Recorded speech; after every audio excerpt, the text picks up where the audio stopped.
Hello students, welcome to the Sun academy.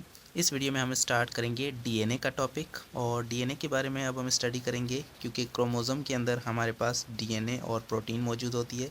तो DNA chromosome का एक मेन पार्ट है और इसके अंदर हेरिडिटरी इन्फॉर्मेशन डीएनए के अंदर मौजूद होती है। तो इसको आज हम स्टार्ट करेंगे।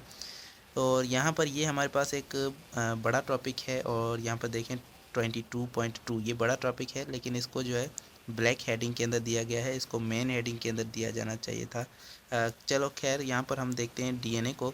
और डीएनए के बारे में हम जो है ये पहले सीखेंगे कि डीएनए जो होता है वो हेरिडेटरी मटेरियल कैसे है। डीएनए के अंदर हेरिटेज है या नहीं है, डीएनए के अंदर हमारी इन्फॉर्मेशन मौजूद है या नहीं है। देखें, हमारे पास इन्फॉर्मेशन के बारे में जब बात की गई तो हमें पता है कि इन्फॉर्मेशन कहाँ पर मौजूद है, क्रोमोज़ोम पर मौजूद है। तो इन्फॉर्मेशन क्रोमोज़ोम पर मौजूद है, ये हमें बताती है क्रोमोज़ोमल थ्योरी।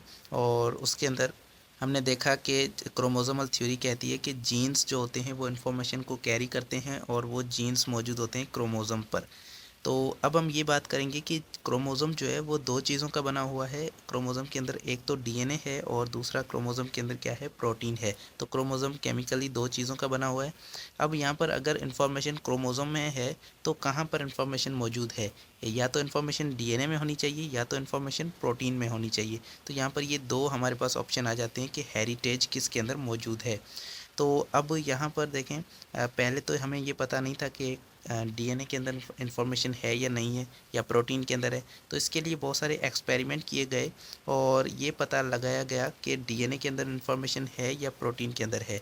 तो उसके अंदर हमारे पास सबसे पहला जो एक्सपेरिमेंट आता है वो है फ्रेडरिक ग्रिफ्थ का। फ्रेडरिक ग्रिफ्थ ने जो है एक एक्सपेरिमेंट किया और जो वो एक्सपेरिमेंट जो है हमारे पास एक कारआमद साबित होता है और वो हमें बताता है कि डीएनए पर जो है इन्फॉर्मेशन मौजूद है, हमारी हेरिडिटरी डीएनए जो है एक हेरिडिटरी मटेरियल है और डीएनए पर हमारी इनहेरिटेंस की इन्फॉर्मेशन मौजूद है। तो इन्होंने एक्सपेरिमेंट कैसे किया, आइए देखते हैं। यहाँ पर ये पूरा एक्सपेरिमेंट यहाँ पर हम समझेंगे क्योंकि प्रीवियसली हमें जो है साइंटिस्ट को ये नहीं पता था कि डीएनए के अंदर ही इन्फॉर्मेशन है। और यहाँ पर दो पॉसिबिलिटी हो सकती थी कि यहाँ पर या तो इन्फॉर्मेशन डीएनए के अंदर हो या तो इन्फॉर्मेशन जो है प्रोटीन के अंदर हो। तो दोनों पॉसिबिलिटी में जो है डीएनए को कैसे पता लगाया गया कि डीएनए के अंदर इन्फॉर्मेशन है, ये यहाँ पर इस एक्सपेरिमेंट से हमें पता चला। तो सबसे पहले इन्होंने क्या किया, एक बैक्टीरिया है जिसका नाम है स्ट्रेप्टोकोकस नमूनिया। ये जो नमूनिया का बैक्टीरिया है ये एक्चुअली इंसान के अंदर या किसी भी ऑर्गेनिज्म के अंदर एक बीमारी काज करता है जिस बीमारी का नाम है नमूनिया।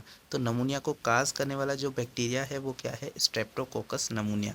अब ये जब बैक्टीरिया एक्चुअली है, इसके दो फार्म्स हमें मिलते हैं। दो फार्म्स हमें इसके मिलते हैं और वो कौन से हैं, एक है कैप्सुलेटेड फॉर्म, दूसरा है इसके अंदर आर टाइप जिसे हम कहते हैं रफ टाइप। और ये एक्चुअली नॉन कैप्सुलेटेड है। अब कैप्सुलेटेड और नॉन कैप्सुलेटेड क्या होता है, आपको पता है कि एक बैक्टीरिया जो होता है उसके पास क्या होती है, एक मेम्ब्रेन मौजूद होती है जो कि सेल मेम्ब्रेन होती है। अब यहाँ पर ये एक बैक्टीरिया, इसके अंदर क्या है, ओनली इसकी सिर्फ इसकी सेल मेम्ब्रेन मौजूद है। तो अब ये बैक्टीरिया एक्चुअली क्या करेगा, जब किसी पर अट्रैक्ट करेगा तो जब उस ऑर्गेनिज्म के अंदर जाएगा तो वहाँ पर इसके इसके ऊपर जो है इसका सामना होगा उसके उस ऑर्गेनिज्म के इम्यून सिस्टम से। और वहाँ पर जो मैक्रोफेजेस सेल होते हैं वो मैक्रोफेज इस बैक्टीरिया को क्या कर लेंगे, इनगल्फ कर लेंगे, उन इन इसको फेगोसाइट कर लेंगे। जैसे कि आपने इम्यूनिटी में पढ़ा, तो ये मैक्रोफेज इस बैक्टीरिया को क्या कर लेंगे, खा लेंगे, जिसकी वजह से ये बैक्टीरिया उसके उस ऑर्गेनिज्म के अंदर नमूनिया काज नहीं कर सकता। तो एक ये बैक्टीरिया है। उसके बाद कुछ ऐसे बैक्टीरिया है जो कि आगे चल के हमारे पास रेजिस्टेंस हो जाते हैं और उनके ऊपर क्या है, एक कैप्सूल मौजूद हो जाता है, एक कैप्सूल उनके अंदर प्रेजेंट होता है। और ये कैप्सूल क्या होती है, एक एक्सटर्नल कवरिंग होती है इनके पास। और ये बैक्टीरिया जो है ये भी सेम बैक्टीरिया है, लेकिन इसके अंदर थोड़ी सी म्यूटेशन आकर हमारे पास ये बैक्टीरिया थोड़ा स्पेशल हो चुका है। और अब ये मैक्रोफेज जो होंगे वो इसे पहचानेंगे नहीं और इसे इनगल्फ नहीं कर सकते, इसे खा नहीं सकते। तो मैक्रोफेज जब इसे नहीं खाएंगे तो ये जो है बैक्टीरिया उस ऑर्गेनिज्म के अंदर नमूनिया काज कर देगा, जिसकी वजह से वो ऑर्गेनिज्म जो है मर जाएगा या उसकी डेथ हो जाएगी। तो इस तरह से अब हमारे पास दो टाइप हैं। एक है आर टाइप जो कि है रफ टाइप। रफ टाइप का मतलब है इसके अंदर कैप्सूल नहीं है, दूसरा है एस टाइप जो कि स्मूथ टाइप है, क्योंकि इसके ऊपर कैप्सूल मौजूद है तो ये स्मूथ नज़र आता है, तो इसको कहा गया ये एस टाइप है। अब एस टाइप बैक्टीरिया एक्चुअली ये क्या कर सकता है, ये डेथ काज कर सकता है, लेकिन आर टाइप जो है ये डेथ काज नहीं कर सकता। तो यहाँ पर हमारे पास एस टाइप जो है वो क्या है, वेरुलेंट है, मतलब इसका मतलब है वो ख़तरनाक है, जबकि आर टाइप क्या है, वो नॉन वेरुलेंट है, वो ख़तरनाक नहीं है। और आर टाइप के अगर किसी को आर टाइप इंजेक्ट किया जाए तो वो ऑर्गेनिज़म मरता नहीं है।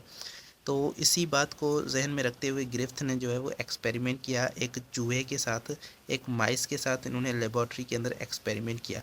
सबसे पहले इन्होंने क्या किया, he injected R type in laboratory mice and observed no ill effect. इन्होंने जब आर टाइप मतलब रफ टाइप को जो है बैक्टीरिया के अंदर इस माइस के अंदर इंजेक्ट किया, तो इन्होंने देखा कि उस माइस पर, उस चूहे पर कोई असर नहीं हो रहा था, क्योंकि ये आर टाइप है। तो चूहे का जो इम्यून सिस्टम है, जो मैक्रोफेजेस है, वो इस आर टाइप को, रफ टाइप को खा रहे थे, और ये खुद भी बैक्टीरिया जो है वो वहाँ पर मर जा रहा था, कोई इफेक्ट नहीं हो रहा था, और ये चूहा जो है ये ज़िंदा रह रहा था।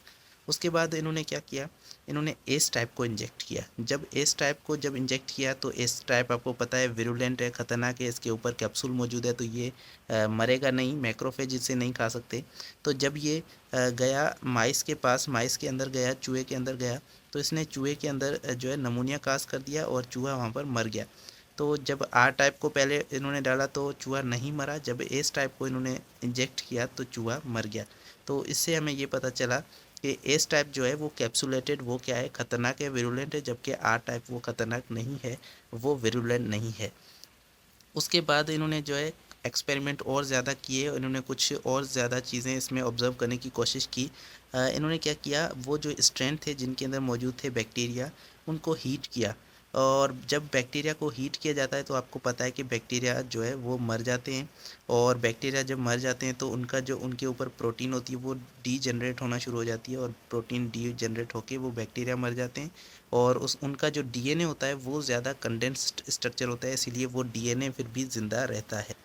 तो इन्होंने क्या किया, जब हीटर से किल किया बैक्टीरिया को, तो पहले एस टाइप वाले को भी किल किया, आर टाइप वाले को भी किल किया, और अब ये जो किल्ड बैक्टीरिया है, मरा हुआ बैक्टीरिया है एस टाइप वाला, इन्होंने जो है एस टाइप वाले मरे हुए बैक्टीरिया को इंजेक्ट किया माइस के अंदर, तो इन्होंने देखा कि कोई इफ़ेक्ट नहीं हुआ। मतलब एस टाइप पहले तो ख़तरनाक था, लेकिन जब इसको हीट से इसको जब बॉयल करके इस बैक्टीरिया को मार के जब डाला गया उस माइस के अंदर, उस चूहे के अंदर, तो इसने कोई इफ़ेक्ट नहीं दिखाया। इसका मतलब है एस टाइप जो है ये बैक्टीरिया क्या हो चुका है, मर चुका है। उसके बाद इन्होंने जो है कुछ और ऑब्ज़र्व किया कि आर टाइप जो है, इन्होंने ये भी हीट किल डाला, तो भी क्या हुआ, वो चूहा, क्योंकि ये पहले भी आर टाइप क्या था, आर टाइप रफ टाइप था, ये पहले ही चूहे को नहीं मार सकता था, तो ये हीट से खुद मरा हुआ ये कैसे उस चूहे को नुकसान पहुंचा सकता है। तो आर टाइप जब इन्होंने हीट किल डाला तो भी कुछ इफ़ेक्ट नहीं हुआ, मतलब चूहा फिर भी ज़िंदा था। अब बात क्या हुई, इन्होंने जो है कुछ अलग तरह से इन्होंने एक्सपेरिमेंट किया, और इन्होंने एक चूहा लिया जिसके अंदर इन्होंने एक तो आर टाइप बैक्टीरिया डाल दिया, आर टाइप वाला, मतलब जो कि पहले चूहे को नहीं मार सकता था। तो इन्होंने पहले आर टाइप वाला बैक्टीरिया लिया जो कि चूहे को नहीं मार सकता था, तो इन्होंने देखा कि चूहा अभी भी ज़िंदा है। उसके बाद इन्होंने फिर से हीट किल्ड, मतलब हीट से जो मरा हुआ था, बॉयल्ड एस टाइप वाला वो भी बॉयल्ड मरा हुआ, वो इन्होंने फिर से इंजेक्ट किया उसी माइस के अंदर, उसी चूहे के अंदर जिसके अंदर पहले उसने आर टाइप डाल दिया था। तो अब देखो दोनों यहाँ पर आ गए हैं। एक हमारे पास आर टाइप है, रफ टाइप, जो कि क्या है, ज़िंदा तो है, लेकिन ये पहले भी उस चूहे को नहीं मार सकता था, कोई इफ़ेक्ट नहीं कर रहा था।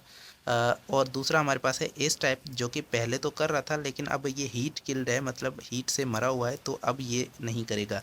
तो चूहा क्या होना चाहिए, ज़िंदा होना चाहिए। लेकिन यहाँ पर इन्होंने क्या देखा कि जब ये दोनों डाले गए एक चूहे के अंदर, तो चूहा क्या हो गया, मर गया।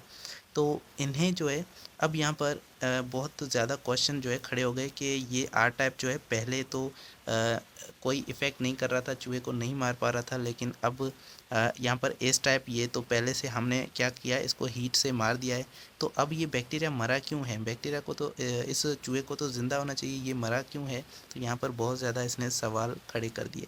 तो यहाँ पर यही बात लिखी हुई है कि he found when live R type, जब इन्होंने लाइव एक ज़िंदा आर टाइप वाला एक बैक्टीरिया माइस के अंदर डाला और उसके बाद हीट किल्ड वाला एस टाइप इन्होंने जो है इंजेक्ट किया। तो दोनों आ गए हैं, एक आर टाइप वाला जो कि ज़िंदा है, जबकि एस टाइप वाला जो कि मरा हुआ है।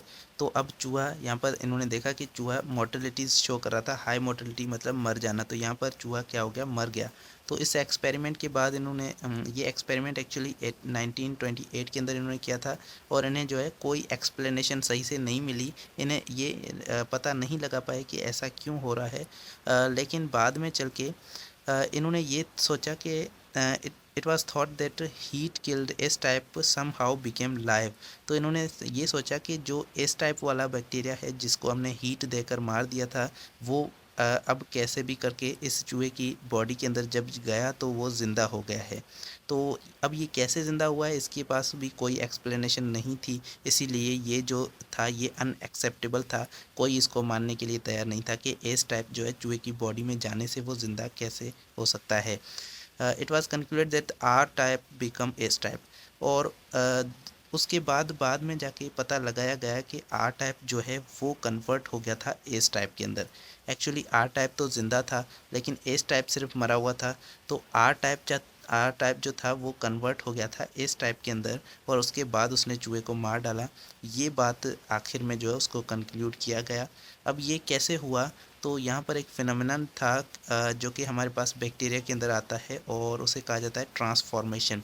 ट्रांसफॉर्मेशन के अंदर क्या होता है, जो बैक्टीरिया होता है वो अपने डीएनए की जो इन्फॉर्मेशन है, हेरिडिटरी इन्फॉर्मेशन है, उसको ऐड कर लेता है। तो यहाँ पर एस टाइप का जो है सिर्फ डीएनए मौजूद था, उसको इस बैक्टीरिया ने जो है अपने अंदर इंजेक्ट कर लिया और ये पहले तो विरुलेंट नहीं था, लेकिन अब ये आर टाइप जो था पहले क्या था, ख़तरनाक नहीं था। लेकिन जब इसके अंदर एस टाइप वाले बैक्टीरिया, ख़तरनाक बैक्टीरिया की जब इसके अंदर डीएनए आ गया उसका, तो इस डीएनए के अंदर इन्फॉर्मेशन मौजूद थी कैप्सूल बनाने की, जो कि एस टाइप के अंदर कैप्सूल होता है, वो कैप्सूल बनाने की इन्फॉर्मेशन इस आर टाइप के अंदर भी अब आ गई। तो इस आर टाइप ने क्या किया, अपने आसपास कैप्सूल बना लिया और ये आर टाइप जो है ये कन्वर्ट हो गया एस टाइप के अंदर। तो ये प्रोसेस एक्चुअली क्या था, ट्रांसफॉर्मेशन, जिसके अंदर उसने अपनी हेरिडिटरी इन्फॉर्मेशन जो है एस टाइप वाले बैक्टीरिया की हेरिडिटरी इन्फॉर्मेशन आर टाइप वाले बैक्टीरिया के अंदर चली गई और वहाँ पर ट्रांसफॉर्मेशन हुई, जिसकी वजह से वहाँ पर क्या हुआ, जो इन्फॉर्मेशन है हेरिडिटरी इन्फॉर्मेशन, वो जब दोनों की कंबाइन हुई तो एस टाइप वाले की इन्फॉर्मेशन के अंदर क्या मौजूद था, कैप्सूल बनाने की इन्फॉर्मेशन, और उससे उस बैक्टीरिया ने कैप्सूल बनाया और वो एस टाइप जो था, आर टाइप जो था वो एस टाइप के अंदर कन्वर्ट हो गया। उसके बाद उसने चूहे को मार दिया। तो ये थी लंबी एक्सप्लेनेशन इसकी। और अब यहाँ पर भी हमें सिर्फ ये बताया गया है कि सिर्फ हेरिडिटरी इन्फॉर्मेशन जो है वो इनकॉर्पोरेट हो गई थी दोनों की, मतलब दोनों की हेरिडिटरी इन्फॉर्मेशन मिल गई थी। अब इसमें ये भी फिर भी ये नहीं पता चला कि वो डीएनए ही वो हेरिडिटरी इन्फॉर्मेशन थी, डीएनए ही उसके अंदर ट्रांसफ़र हो सकता है, ये फिर भी हमें नहीं पता चला। उसके बाद 16 साल के बाद जो है तीन साइंटिस्ट, 1944 के अंदर तीन साइंटिस्ट थे, एक है एवरी, एक है मैकलियोड और एक हमारे पास है मिकार्थी। ये एक्चुअली टी एच है यहाँ पर, मिकार्थी यहाँ पर होगा। तो ये साइंटिस्ट तीन थे मिकार्थी। इन्होंने क्या किया, इन्होंने डिस्कवर किया कि जो ट्रांसफॉर्मिंग मटेरियल है, जो ग्रिफ्थ ने एक्सपेरिमेंट किया था जिसके अंदर मटेरियल कोई ट्रांसफॉर्म हो रहा है एक बैक्टीरिया से दूसरे बैक्टीरिया के अंदर, वो ट्रांसफॉर्मिंग मटेरियल एक्चुअली डीएनए है। ये इन्होंने प्रूफ किया। और ये इन्होंने कैसे प्रूफ किया, इन्होंने जो है कुछ बैक्टीरियाज पर एक्सपेरिमेंट किया और जब इन्होंने फिर से वही प्रोसेस दोहराया जो कि यहाँ पर इन्होंने ग्रिफ्थ ने जो प्रोसेस दोहराया था वही प्रोसेस इन्होंने भी किया। और इन्होंने देखा कि यहाँ पर जो है जब इन्होंने एक एंजाइम यूज़ किया जिसका नाम था डीऑक्सीराइबो न्यूक्लियेज, ये एक्चुअली डीएनए को तोड़ने वाला एंजाइम है। तो जब उस एस टाइप वाले के अंदर इन्होंने जो है डाल दिया ये डीऑक्सीराइबो न्यूक्लियेज एंजाइम डाल दिया, तो वहाँ पर क्या हो गया, डीएनए टूट गया, डीएनए डाइजेस्ट हो गया और उसके बाद जो पहले चूहा मर रहा था वो अब चूहा वहाँ पर ज़िंदा होना शुरू हो गया, मतलब चूहा वो अब नहीं मरा क्योंकि डीएनए जो है वह टूट गया था। पहले इन्होंने ये भी चेक किया था, आरएनए वाला एक एंजाइम डाल के इन्होंने चेक किया कि कहीं अगर आरएनए जो है कैप्सूल बनाने की इन्फॉर्मेशन अगर आरएनए के अंदर हुई, मतलब हेरिडिटरी इन्फॉर्मेशन अगर आरएनए के अंदर हुई तो आरएनए टूट जाएगा और हेरिडिटरी इन्फॉर्मेशन होगी नहीं और वहाँ पर कैप्सूल नहीं बनेगा। तो इन्होंने आरएनए पर भी ये काम किया, प्रोटीन पर भी ये काम किया लेकिन उनके बावजूद वहाँ पर क्या हो रहा था, उसके अंदर बैक्टीरिया के अंदर कैप्सूल बन रहा था और वो उस चूहे को मार रहा था। लास्ट में इन्होंने जब डीएनए का एक एंजाइम यूज़ किया डीएनए को तोड़ने वाला, तो इन्होंने देखा कि जब डीएनए का एंजाइम इन्होंने यूज़ किया तो डीएनए टूट गया। डीएनए के टूटने की वजह से कैप्सूल नहीं बना उसके अंदर, और कैप्सूल नहीं बना तो वहाँ पर चूहा जो है वो ज़िंदा रह गया। तो आर टाइप जो था वो एस टाइप के अंदर कन्वर्ट नहीं हुआ, और वो कब नहीं हुआ, जब डीएनए टूट गया था। तब इन्हें जो है पता चला कि एक्चुअली डीएनए के अंदर ही वो कैप्सूल बनाने की इन्फॉर्मेशन थी, और डीएनए के अंदर ही हेरिडिटरी इन्फॉर्मेशन मौजूद थी।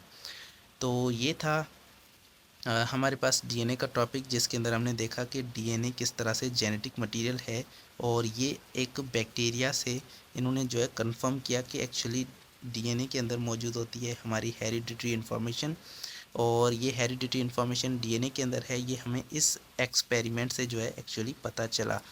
तो होपफुली ये आज का जो लेक्चर है ये आपको पसंद आया होगा, आपको ये पूरा जो एक्सपेरिमेंट है ये समझ में आ चुका होगा। और अगर आपको समझ में नहीं आया तो आप यहाँ पर इस एक्सपेरिमेंट को देख सकते हैं। इसके अंदर इन्होंने क्या किया देखें। मेथड क्या था कि इनके पास जो है वो बैक्टीरिया थे। पहले इन्होंने जो है बैक्टीरिया जब एस टाइप वाला जो है इंजेक्ट किया तो माउस जो है वो क्या हो गया, डाई हो गया, माउस मर गया।